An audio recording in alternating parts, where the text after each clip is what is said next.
These women are making history around the world. They use their position in government not only to make the world a better place, but to show us all that women can be heard and just as powerful.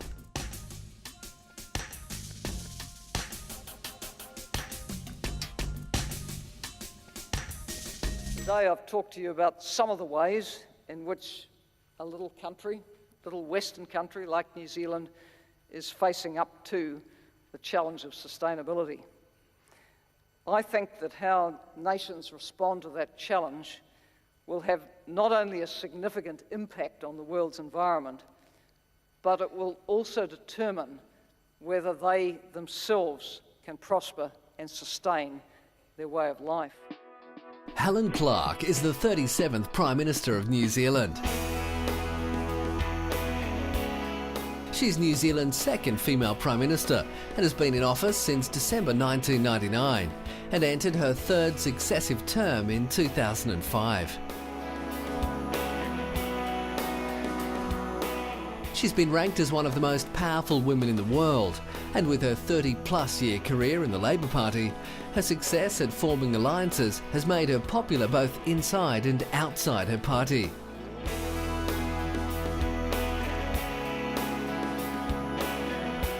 Under her leadership, New Zealand has enjoyed a resurgent economy and low unemployment. Her practical negotiation and diplomatic skills have won her many awards.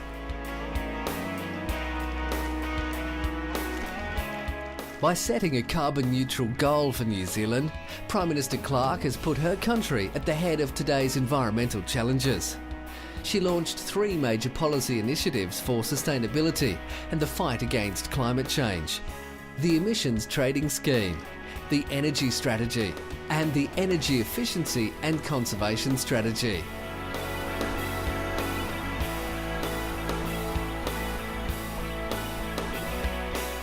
She jumped headfirst into the climate change debate by stating that New Zealand should attempt to become the first country in the world to be truly sustainable. Clark said sustainability and climate change will be the issues that countries will be judged on in the future. Sustainability, I believe, has become the defining issue of the early 21st century, and we're all going to be judged on how we measure up to it, by whether we are part of the problem by refusing to act, or whether we're part of the solution by taking action to become more sustainable. And that is why I've been determined that New Zealand will front foot this challenge. Clark's policies support renewable energy and energy efficiency across key sectors of the economy. Her government also set out to achieve substantial work on environmental protection, from forestry and agriculture to improving public awareness and boosting private sector involvement in sustainability.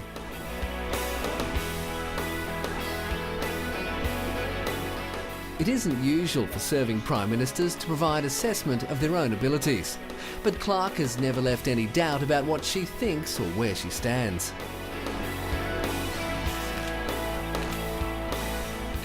Clark likes to tell it how it is. For her, being in government isn't just about power. She wants nothing less than to shift the political image and to permanently reposition Labour as the natural party of government.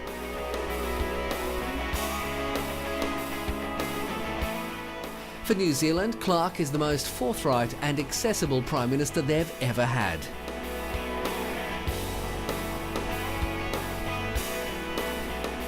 More than any other New Zealand Prime Minister before her, Clark set aside her own life to become Prime Minister, and because of this she's become one of the most popular Prime Ministers of modern times and a role model for her female fans.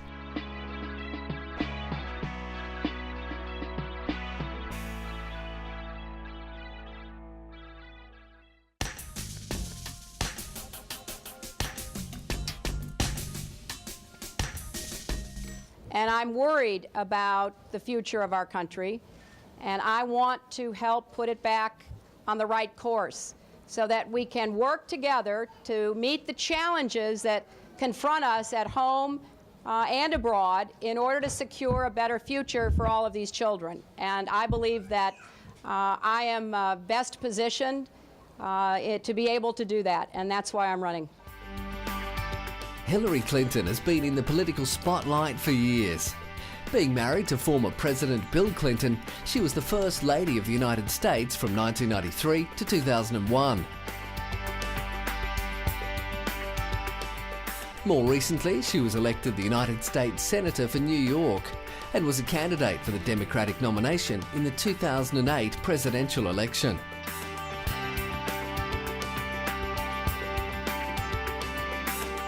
When Bill Clinton became a presidential candidate in 1992, Hillary Clinton received national attention. Bill said that if he was to be elected, his wife would play a prominent role and that the people would get two for the price of one. Clinton was the first lady to hold a postgraduate degree and to have her own professional career up and running by the time she entered the White House. She was also the first to take up office in the West Wing of the White House. The First Lady usually stays in the East Wing. She is regarded as the most openly empowered presidential wife in American history.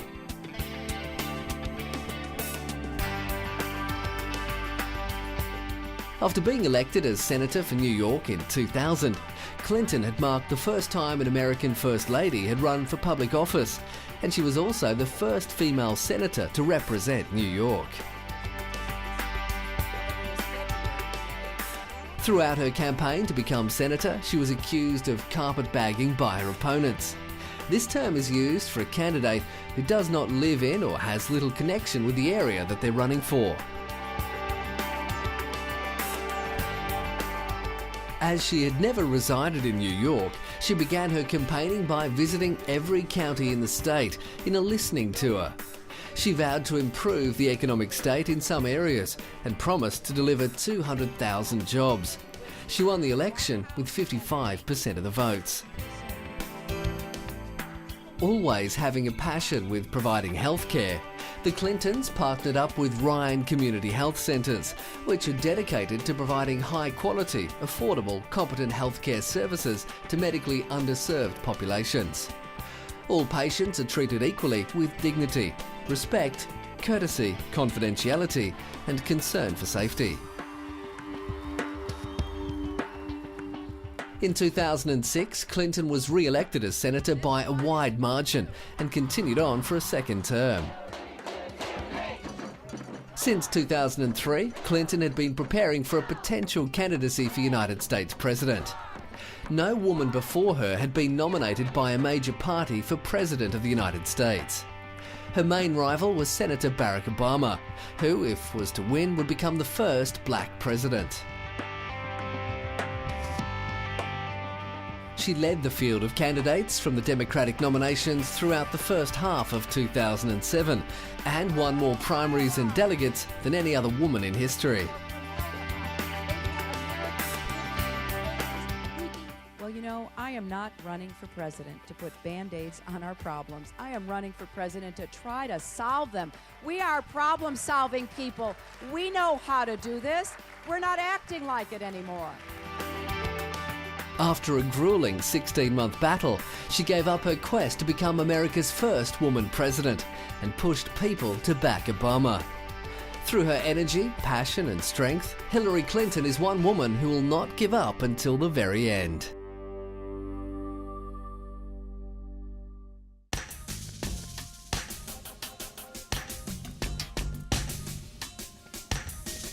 I'm pleased to announce my nomination of Dr. Condoleezza Rice to be America's Secretary of State. Dr. Condoleezza Rice is the 66th United States Secretary of State. She's the first black woman, second African American, and second woman to serve as Secretary of State. Secretary of State is America's face to the world. And in Dr. Rice, the world will see the strength, the grace, and the decency of our country. Dr. Rice became Secretary of State in January 2005. Prior to this, she was the Assistant to the President for National Security Affairs, commonly referred to as the National Security Advisor, since January 2001.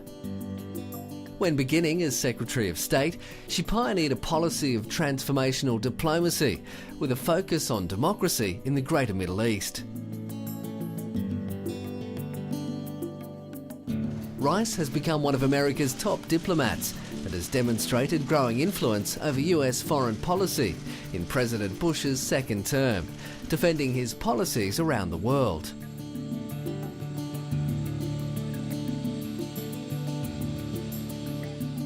As a foreign policy realist, Rice favours face-to-face negotiations and has made surprise visits to dozens of countries in an attempt to hammer out a ceasefire agreement with the recent fighting in the Middle East. Violated by racial discrimination.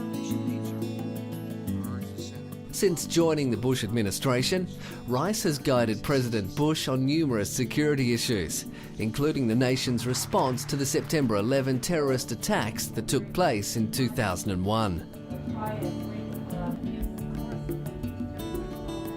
Her policy as Secretary of State views counter-terrorism as a matter of being preventative and not simply punitive. This is going to take persistence. It's going to take commitment. This is a very difficult problem. Rooting out terrorism is hard. We are learning that all around the world, but with the commitment and with persistence, I'm certain that we'll be able to make progress. In her bid to beat terrorism, Rice met with Afghan President Hamid Karzai in the Afghan capital, Kabul. She was there to reaffirm the United States' commitment to Afghanistan after leading the effort to oust the previous Islamic fundamentalist Taliban rulers. She also assured the Afghan president that the US would stay to help the Afghan people for as long as it was necessary. We cannot simply defend ourselves. We have to be on the offense. We are on the offense with our Afghan partners here in Afghanistan. As the United States Secretary of State, Rice's duties include serving as the President's principal advisor on US foreign policy and conduct negotiations relating to US foreign policy, among other things. The Secretary of State's duties relating to foreign affairs have not changed significantly since its creation in the 1700s, but they've become far more complex as international commitments multiply.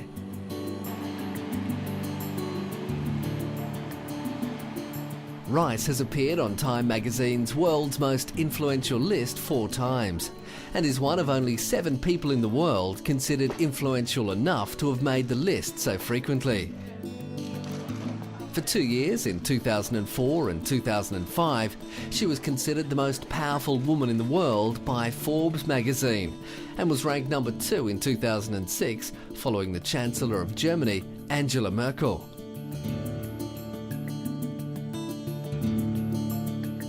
She's become one of the most powerful black women in history and has an absolute will to master whatever she encounters. Her rise to the top is a remarkable story of persistence and determination, as well as a belief in her own ability to succeed.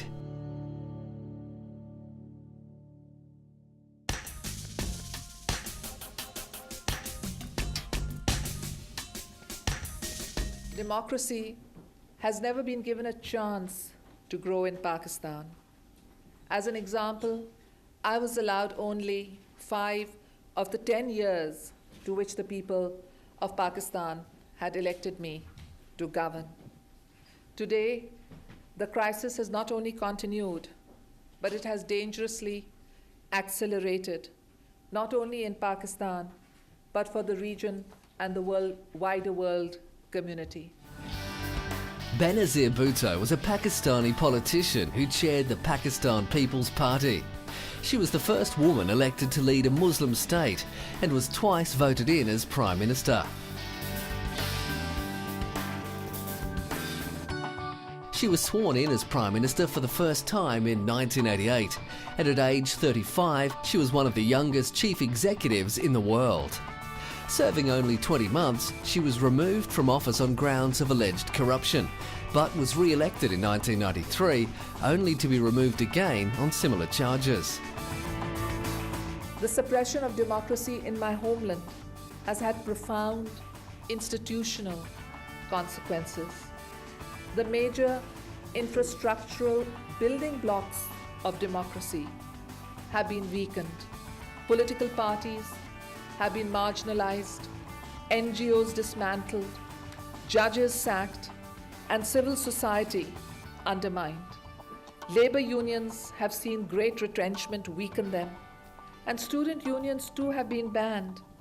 So we don't have the emergence of a generation of leaders trained in the universities for the political art of debate, discussion, give and take, and compromise. Speaking about the future of democracy in her country, she outlined the impact 50 years of military rule has had on Pakistan and the need for international pressure for free elections. She said Islamabad had become a hotbed for terrorist activity, and the impact of military rule had fueled that further.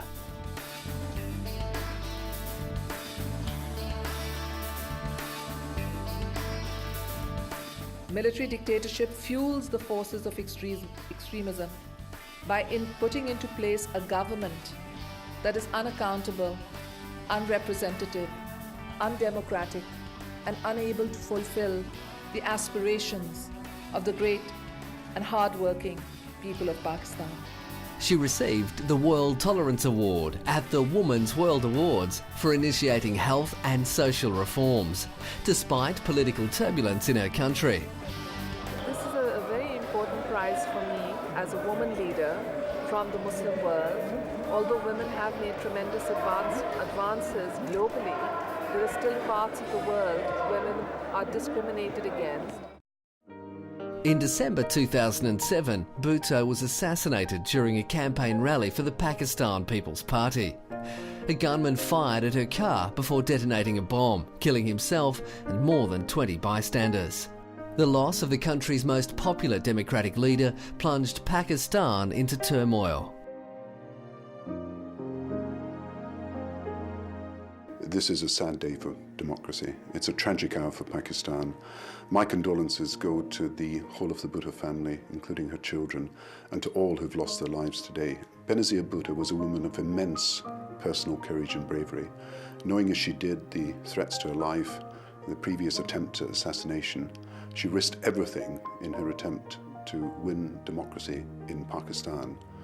And she has been assassinated by cowards afraid of democracy. While in office, she built schools and made hunger, housing and healthcare her top priorities. Bhutto excelled at asserting her right to rule in a male-dominated Islamic society, where she rose to become an iconic figure as a Muslim woman leader.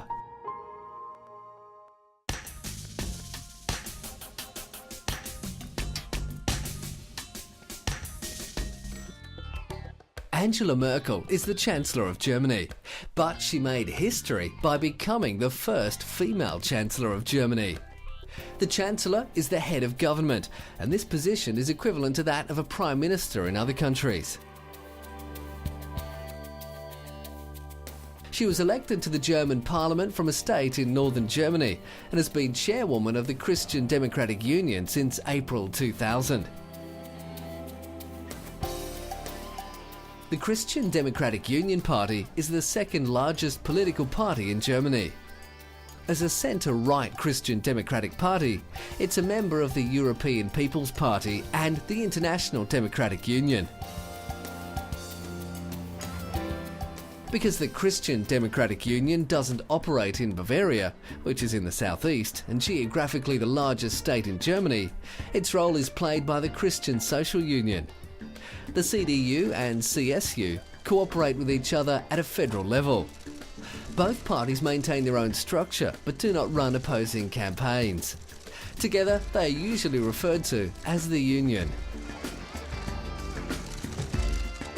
Merkel was chairwoman of both the Christian Democratic Union and the Christian Social Union Parliamentary Party Group from 2002 to 2005. In 2007, Merkel was president of the European Council and Council of the G8, which is an international forum for the governments of Canada, France, Germany, Italy, Japan, Russia, the United Kingdom and the United States. She played an important role in the negotiation of the Treaty of Lisbon and the Berlin Declaration. In domestic policy, healthcare reform and problems concerning future energy development have been the major issues during her tenure. Considered as one of the most powerful women in the world, Merkel is only the third woman, after Margaret Thatcher, former Prime Minister of the United Kingdom, and Kim Campbell, the 19th Prime Minister of Canada, to serve on the G8.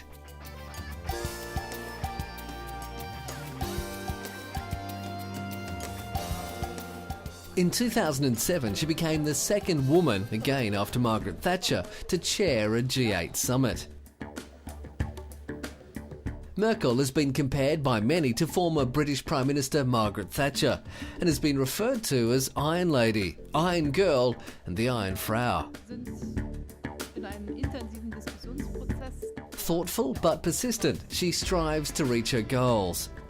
In foreign policy, she's balanced Germany's close relations with the US and the necessity of cooperation with Russia.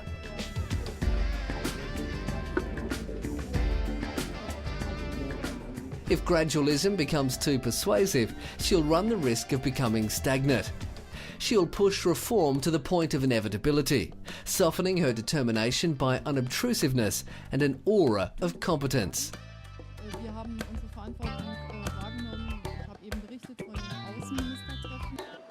Merkel has become increasingly comfortable with using her power. She's raised issues concerning human rights, trade, environmental protection and combating climate change and poverty.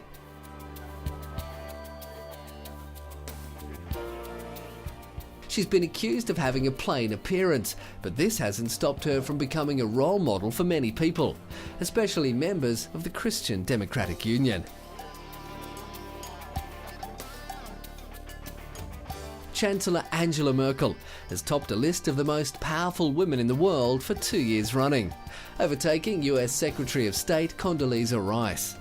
Businesswomen across the world have performed strongly over the last few years, and Merkel is a superb example of that.